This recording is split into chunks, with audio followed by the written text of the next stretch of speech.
একটা নতুন cake decoration নিয়ে চলে এসেছি। এটা ছিল রেইনবো কালারের কেক আর একটা ছেলের বার্থডে কেক, সেহেতু কালার কম্বিনেশনটা একটু বুঝে শুনেই করতে হবে। এখানে আমি স্কাই ব্লু, রেড আর ইয়েলো কালার দিয়ে এর বেসটা রেডি করে নিচ্ছি আর স্ক্রাপের সাহায্যে সুন্দর করে ফিনিশিং দিয়ে দিচ্ছি। আর যেটুকু অবশিষ্ট কালার ছিল সেই কালারটুকু দিয়ে আমি নতুন একটা ডেকোরেশন করার চেষ্টা করছি। ওপরের বেসটাও যাতে সুন্দরভাবে হয়, কিন্তু গ্রিন কালার দিয়ে অতটা ফুটছিল না, সেহেতু পার্পল কালার ইউজ করেছি। আর এখানে আমি 1 mm নোজেল ইউজ করেছি আর 2D নোজেলের সাহায্যে এই কেকের ডেকোরেশনটা করেছি। এটা ছিল স্কাই ব্লু কালার আর হালকা গ্রিনিশ হোয়াইট কালার, সেটা ফোনে অতটা বোঝা যাচ্ছে না।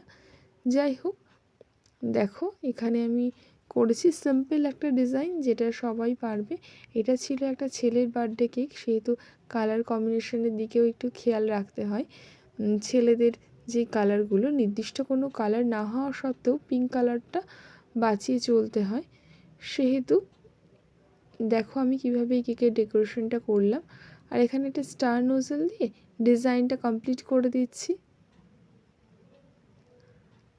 আর কেকের বেসের চারপাশে আর একটু ভালো দেখানোর জন্য একটু ফিনিশিং টাচ দিয়ে দিচ্ছি হলুদ কালারের ক্রিম দিয়ে।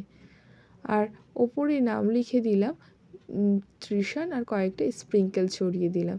দেখো আমার কেকের ডেকোরেশনটা রেডি। যদি তোমাদের ভালো লেগে থাকে তাহলে আমার চ্যানেলটাকে লাইক আর সাবস্ক্রাইব করে দিও।